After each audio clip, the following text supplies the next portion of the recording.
Have you ever thought, I'm doing everything right? I'm eating clean, I'm working out, but yet my body, it just never seems to change. If this is you, we need to talk because it's not you, it's not your effort, it's just that you need a different approach in this stage of life. So if you're working out 5, 6 days a week, if you are making an effort to eat healthier, but yet you're not seeing anything change on the scale, this is for you. Hi, I'm Courtney. I'm the admin of this group, and I'm really excited to be here today because I'm going to be sharing with you some quick fire reasons why you are not losing fat 40 plus. So first of all, I do want to normalize that, hey, it's very, very normal to struggle with fat loss if you are 40 plus. Things do change, things do shift. So that's why I want to start off here is saying that if you are struggling to lose weight, if you're struggling to get leaner, if you're struggling to build more muscle so you have a nice toned, defined body, then this is completely normal and there's nothing wrong with you. It's just that things are more difficult, but that doesn't mean that it's impossible. It's just that we need to be aware of these stumbling blocks, and we also need to approach things a little bit differently in this stage of life. So there's a few reasons why fat loss is a little bit difficult if you're over the age of 40. So first of all, we naturally slow down as we age. So meaning we're just not as physically active as we were in our 20s and our 30s. So this natural decline, this can actually be hundreds of calories. So if you're trying to lose weight, this can be a stumbling block because your calorie expenditure, how much calories you're burning, will decrease if you are not physically active throughout the day. Another reason why fat loss is difficult 40 plus is because we all have competing priorities. A lot of us still are raising kids, or we might be juggling grandkids. Some of us are taking care of aging parents. Some of us are shifting careers. We might be going through major life events such as a big move or a divorce or death in the family. All of these things can make it really difficult to keep showing up and be consistent and put yourself as a priority.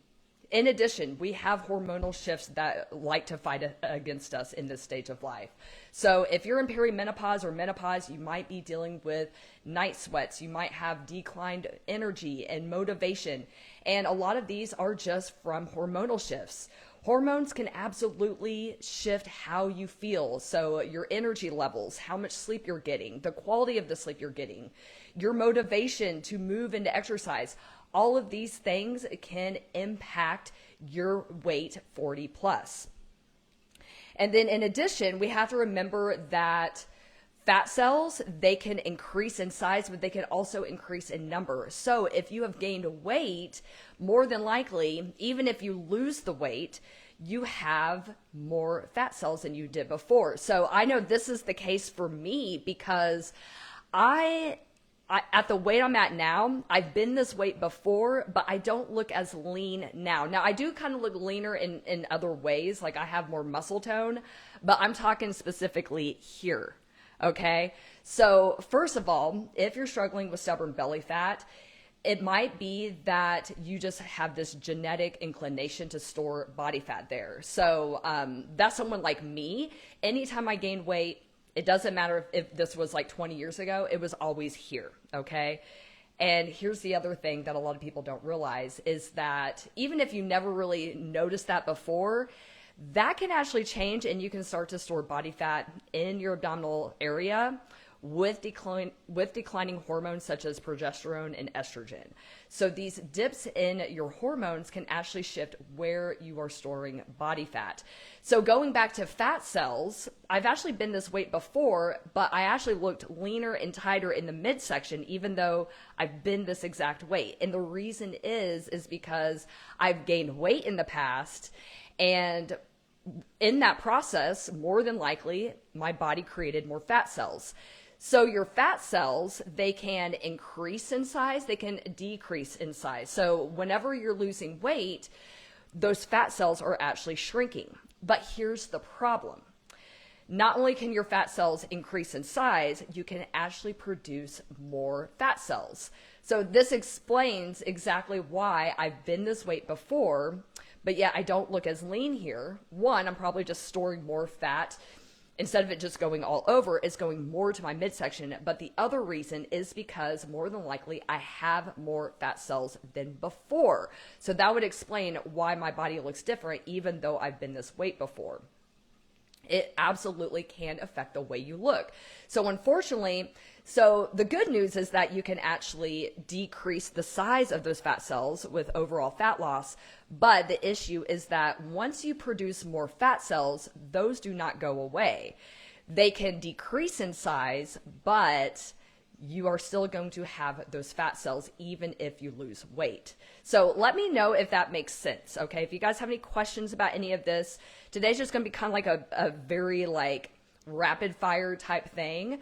So feel free to drop any questions that you have about anything that we're talking about here today, whether you're here live or watching the replay. So those are some reasons why you might be struggling with fat loss. And unfortunately, we can't really do much about our changing hormones. Yes, there's things like HRT that can be helpful. But at the end of the day, we have these competing things against us. It's just a natural part of life. But I want you to know a lot of these things can be improved. You can have more energy in perimenopause. You can sleep better. You can build muscle. You can lose fat. But this is when it really needs to be more dialed in, okay? Gone are the days of just moving a little bit more, eating a little bit less, just adding in a little bit more cardio and seeing the scale move. No, we really have to be super diligent about where we're spending our time. And not only that, we need to find a system that we can repeat and be consistent with, because at the end of the day, it's really going to come down to time and consistency and doing the right things. So that being said, I do want to let you all know that I am hosting is back. It's my free 5-day lean physique challenge. I'm turning 45 in just a couple of weeks, and I've been a personal trainer for the last 16 years. I've been working with perimenopausal women since 2020, so about 6 years now. And what's awesome, I'm actually in this stage of life along with my clients. So yeah, I'm part of my own niche. So I have spent the last 6 years finding out and trying different things for myself, but also doing a lot of research on hormones and also perimenopausal women and menopausal women, how things shift for us and the things that we need to be focused on. So I have been studying this stuff for the last 6 years. And throughout this whole process, I have completely changed my body. I used to think I was someone who just could not build muscle. Am I a hard gainer? Absolutely. But I actually have more muscle tone now than I ever did in my 30s. So I've spent the last 6 years figuring out what works in perimenopause and beyond for getting leaner, looking tighter, having more muscle tone, and really finding a way to maintain somewhat of a lean physique year round that doesn't feel like you have to do a whole bunch of stuff or deprive yourself of anything. So I've actually created an entire step-by-step system for getting lean and strong in perimenopause. And I'm gonna be sharing this framework for free starting May 18th. So 2 weeks from today, I'm gonna put the link to sign up for this free challenge. So I'm going to be walking you through the step-by-step process in a way that is easy to consume. It's easy to implement. You're going to get some quick wins if you join this challenge. I can promise you that. Okay. So the link to sign up is going to be in the comments as soon as I'm done here today. But make sure that you sign up, because you're not only going to get all the great tools, but you're going to get emails that help you implement them. So you're going to have access to workouts that you can do at home with just minimal equipment. You're also going to have a guide that walks you through how to just pick out 2 to 3 behaviors to focus on. That way it doesn't feel overwhelming, because I see this all the time. A lot of women will try to overhaul everything at once, and it just doesn't work. So if you're someone who starts and stops all the time, I highly recommend that you join this challenge. It's totally free, and you can sign up in the comments as soon as I'm done here. But going back to what I was saying earlier, there is a very specific pattern that I see with women in perimenopause who are struggling with fat loss. And here's the thing. Once you see it, you just can't unsee it. And that's exactly what we're going to be talking about. But what we're going to do, we're just going to do a quick rapid fire of this list. And I want you to just listen and try to see which ones sound familiar. Now, you might not just be like one of these things. It might be several of them. It might just be one or two. Everyone's going to be a little bit different. But I want to assure you that, yes, this is quite a lengthy list, and I wanted to be very thorough about this. But like I said, we're just going to go through these very quickly. But the good news is, y'all, is that you do not have to overhaul all of these. You don't even have to change all of these things. But if you just pick a couple of areas to improve upon, that's where transformation actually happens. It's not about being perfect. It's not about doing 47 different things. Like, y'all, you don't need to walk with a weighted vest. You don't need to do HIIT 4 times a week and then hit the weights 5 times a week and do all of this stuff. No, you don't need to do that. You don't need to cut carbs. You don't need to do intermittent fasting. It's actually way more simple than that. Okay. It's a little boring. I'm not going to lie about that. But here's the thing. It's easy. It's repeatable. And that's what we need in this stage of life. We need a repeatable system that we know is going to work. So that way we're not just spending a lot of effort, like not getting the results that we want. Okay. So we're going to go through this rapid fire list. If you guys have any questions about anything, or if you want to pop in the comments which ones are ringing true for you, like, oh my gosh, maybe that's what's keeping me stuck with the fat loss, let me know. You guys can drop that into the comments, okay? Because here's the thing. We need to be aware of where the holes are, okay, in this fat loss ecosystem, okay? When we can find where those holes are, we can actually patch them up. So we're going to touch on nutrition real quick. So rapid fire. So first of all, eating clean does not necessarily equal fat loss. I totally have been here before, okay? I thought by eating clean foods like avocados and chicken breasts and almond butter that I was just going to be able to magically lose weight. That is not true, because it does not matter what kind of foods you're eating. If you are over consuming any food, it will result in fat gain. Okay. This is science. We have the laws of thermodynamics that proves this to be true. So that's the reality, is that you can't just eat healthier and expect fat loss. We need to know what our body needs. We need to know how much to consume. We need to know. If we don't know macro counting, we at least at the minimum need to do some kind of portion control. So I even teach this inside of my coaching one-on-one program, Lean Physique. I teach my clients how to build a plate by just using their hand as a visual guide. So even something like that. So weighing your food, macro counting, using your hand and knowing how to estimate portions using that.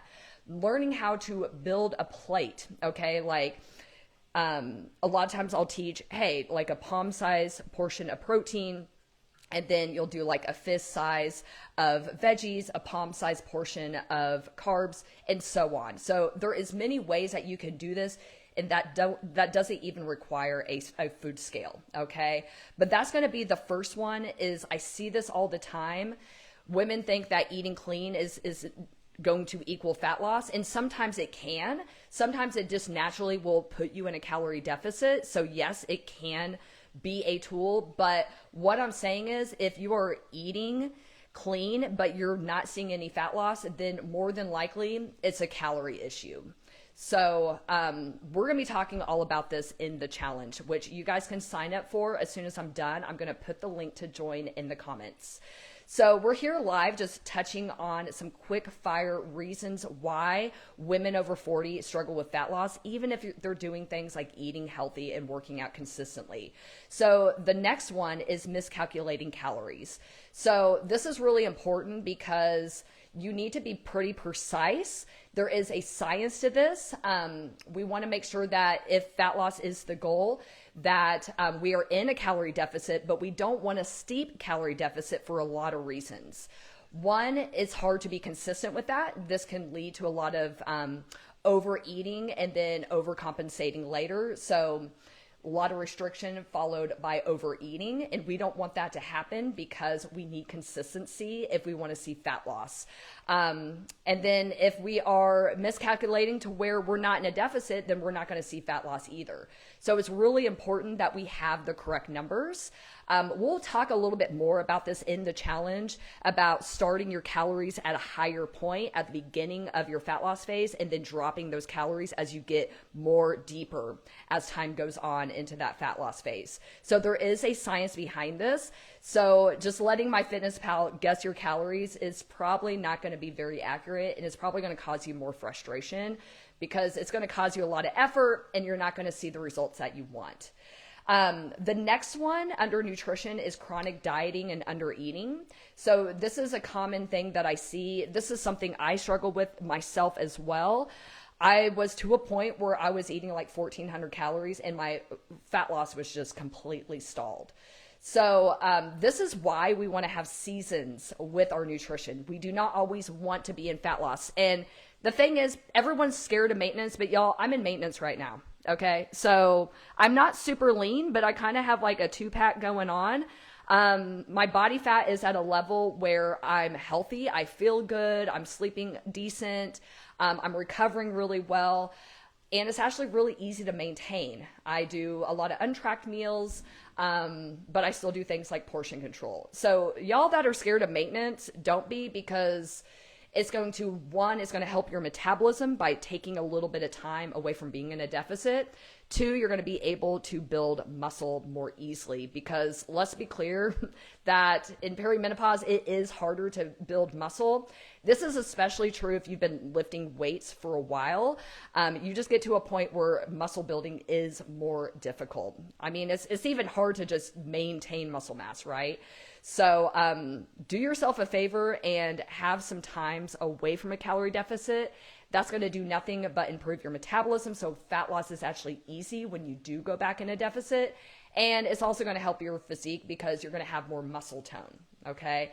So that's one thing I see a lot when I start working with someone. They want to go into a fat loss phase, but if your calories are already like 1,300 calories, if you don't want to drop your calories even more, which is what you're going to have to do, then we need to do some times at maintenance. We need to pull back away from the calorie deficit, add some calories back in, eat at maintenance where you're eating what your body is burning, and that's going to help you restore that metabolism to where you're not going to have to drop your calories as low when you go back into fat loss. So we'll talk a lot more about this during the challenge, but if you have any questions about that, drop that into the comments.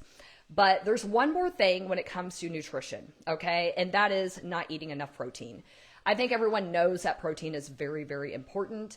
I do think on one hand that it's a little overrated, because I'm hearing people like, how do you get 200 grams of protein a day? Y'all, you probably don't need 200 grams of protein.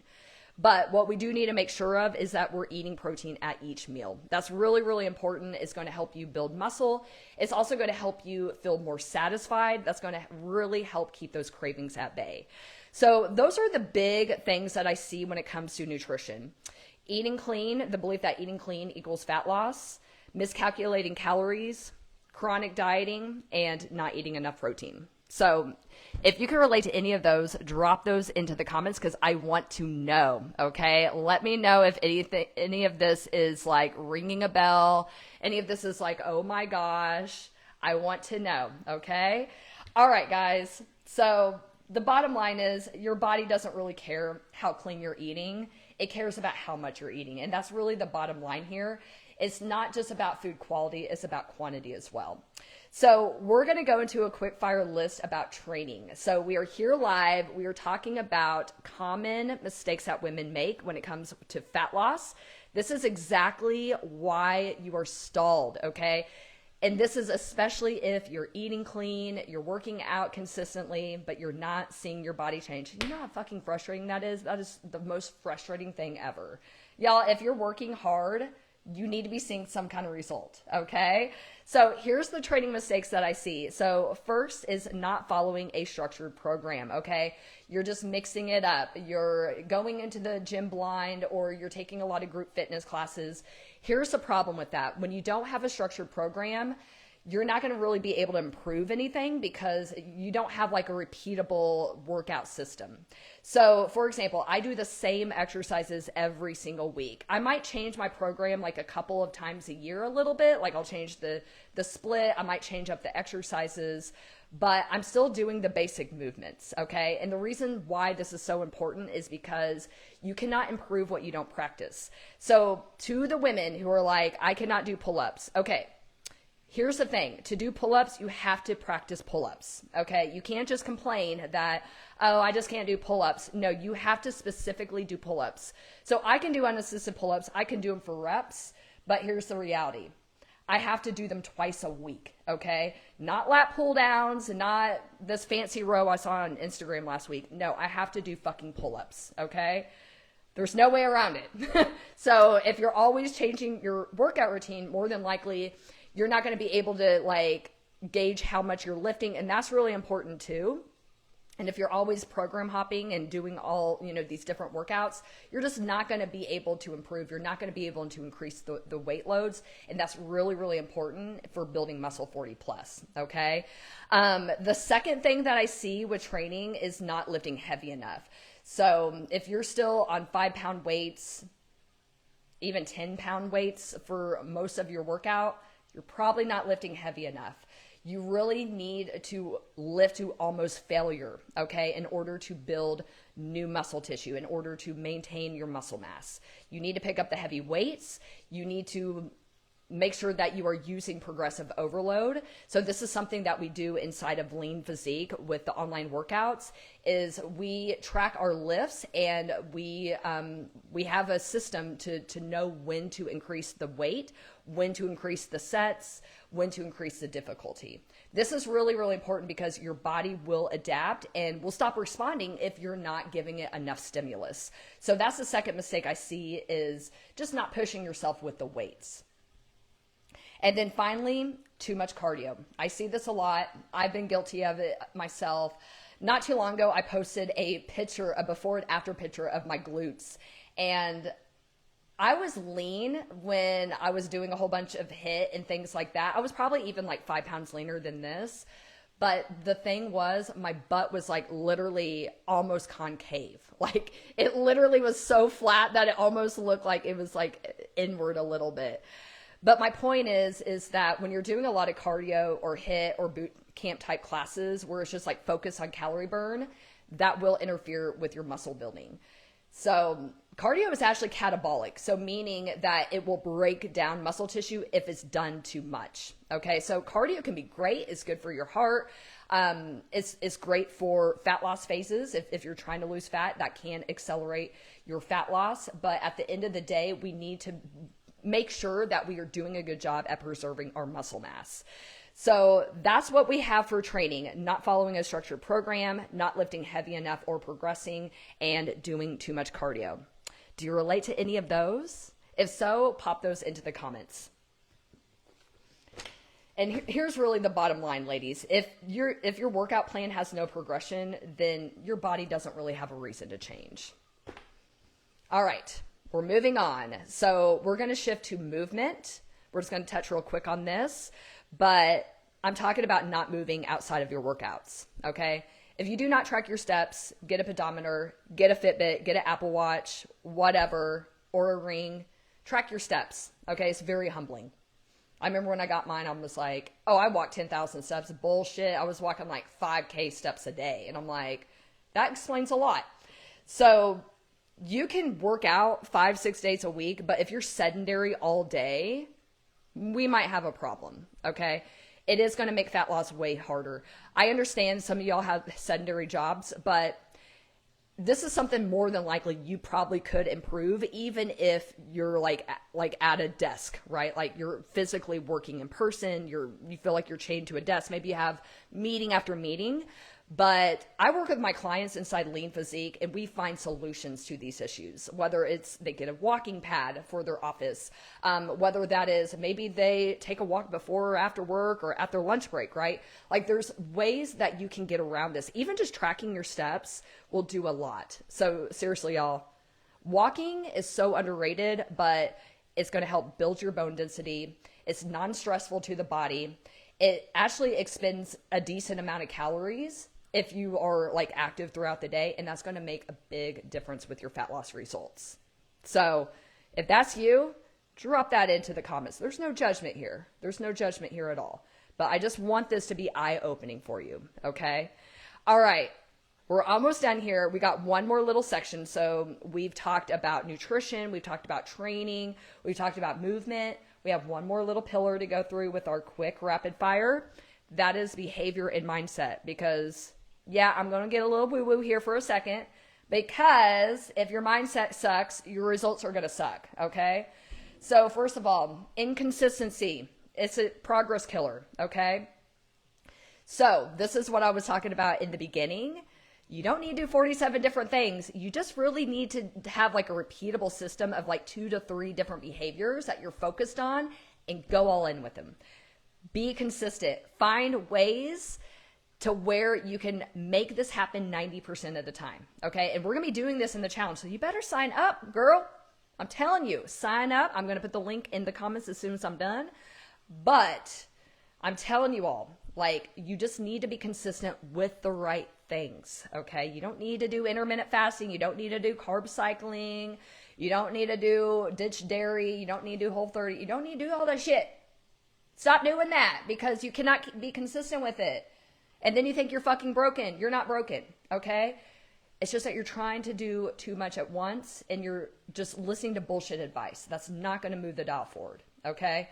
So you got to find things that you're going to be consistent with. And that's exactly what we're going to be doing in day 2 of the challenge. So sign up. I'm going to make this really easy for you. You get to even pick what you focus on, okay? This is the start of your transformation, okay? It's not just like, oh, I have to be 100% one day. It's like, no, you know what? I'm going to actually just show up imperfectly, and I'm just going to try to be consistent. That's literally all it takes, okay? The next one, starting over every Monday, okay? I know, I used to do that too. I used to freaking have a damn free-for-all every freaking weekend. It was happy hour and going and gorging myself on chips and salsa and margaritas every Saturday and then overdoing it at brunch the next day, right? And then I feel like shit. I have a wine hangover and an alcohol hangover. And then come Monday, I'm like, okay, 1,200 calories. I'm going to work out for 2 hours. And then I burn out the first day, right? Does that sound familiar? Yeah.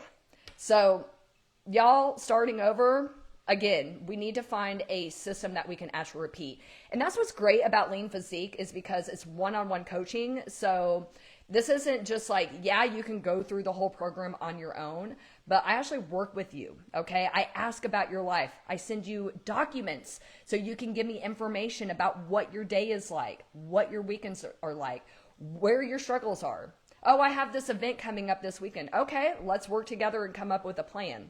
Y'all, it's okay to need a little bit of help, okay? So if you're starting over every weekend, that could be a big reason, part of why you're struggling with fat loss, okay?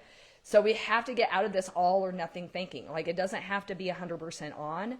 You can just show up 50%. You can show up 30%. You can show up 70%. You do not need to be 100% to see results. But what we do need is consistency. And I think that's kind of like the theme of this whole live stream today.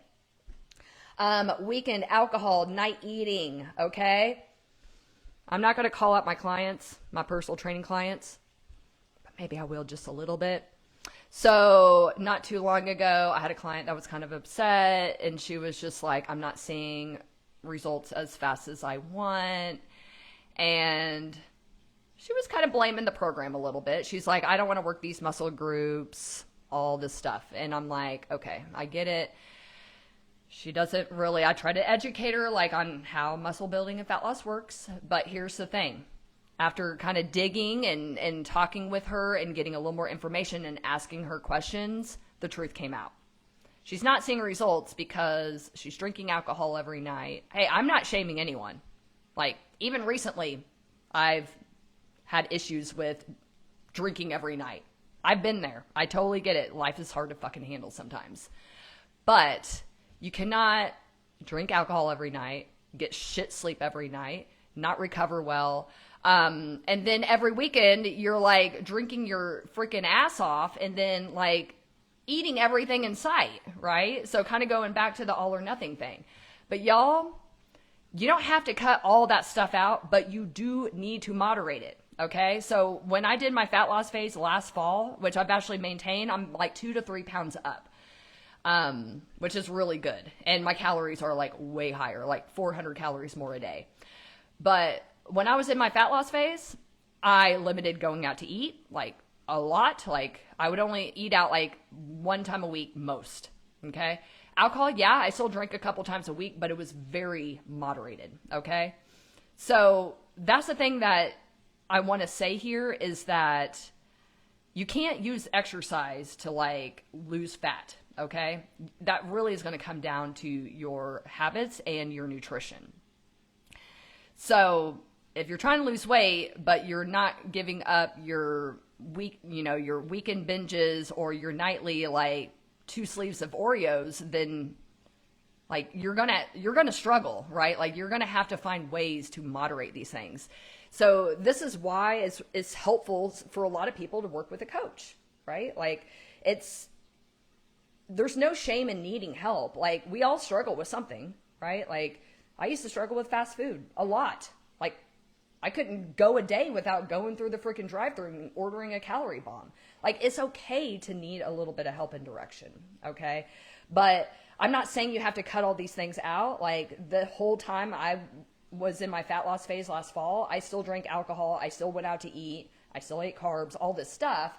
But also like I need to realize that those things will hold me back. Things like drinking and going out to eat when I don't really know what exactly I'm consuming, those things, they might hold me back a little bit, right? So the results might be a little bit slower. So that's why I want to say it's not anything that you have to cut out, but it is something that you need to be hyper aware about, okay? And we will be talking a little bit about that in the challenge. And then finally, y'all, this is like the most important thing. It's your identity. Okay. So here's the psychology of healthy and fit people. Okay. This is like literally my psychology. My life can be turned upside down. In fact, it was last fall. That's why you haven't actually seen me in months. I've been going through a lot of fucking shit. Okay. I'm not going to get into it right now, but I went through some like major life-changing things, like to the point where I wasn't even sure if I wanted to be a trainer anymore. But anyway, my habits were so dialed in, I literally only missed a handful of workouts. I never like gained on my weight back. I never went on like a bender of like binge eating or anything like that. And the reason is because my identity is tied to this lifestyle. I'm a fit person. Like to me, going to the gym is a non-negotiable. It's like brushing my teeth. I don't think about it in the morning. I just fucking go. Like, it's very rare that I'm just so emotional or so tired or fill in the blank that I'm not going to go. Like, it has to be very major for me to not go. Okay? Because it's a non-negotiable. Like, I'm not sitting around, like, everyone's like, I wish I had your motivation. I'm not fucking motivated. I'm not. It's just, this is what I do. I block my schedule every day at 10:30 so I can go to the gym. Okay? I make blocks of time so I can get my steps in, my walks in. It's part of who I am. Because here's the thing. I see so many women like, I'm just never going to figure this out. Just how I am. I'm just always going to be overweight. I'm just going to be out of shape. I'm so out of shape. Like, you keep telling yourself that's exactly what you fucking believe. And when you believe something about yourself, like I'm out of shape, I'm weak, I'm not strong, all these negative things, what do you think, how do you think you're going to act? So your thoughts are directly tied to the actions that you take. So if your thoughts are always self-defeating, I'm never going to figure this out, I'm always going to be this way, I'm just weak, I'm out of shape, I'm overweight, all this stuff, right? How do you think you're going to act? You're probably not going to go to the gym. You're going to be like, what's the point? So it's not just about changing your habits. It's about changing your identity. It's changing your story. And yeah, sometimes you do kind of have to like fake it before you make it. Okay? But to me, I have to be like, okay, if I want this result, what would the person do to get that result, right? So it's so important to shift your identity, not just your habits. And that's exactly why if you try to make changes like this before, like to your nutrition, to your training, walking more, those types of things, that's why it didn't stick, is because you didn't shift your identity with it. And then you got in your own head and you had this story in your head to why you can't achieve your goals. That's exactly what's keeping you stuck. So yeah, high protein is important. Getting enough steps is important.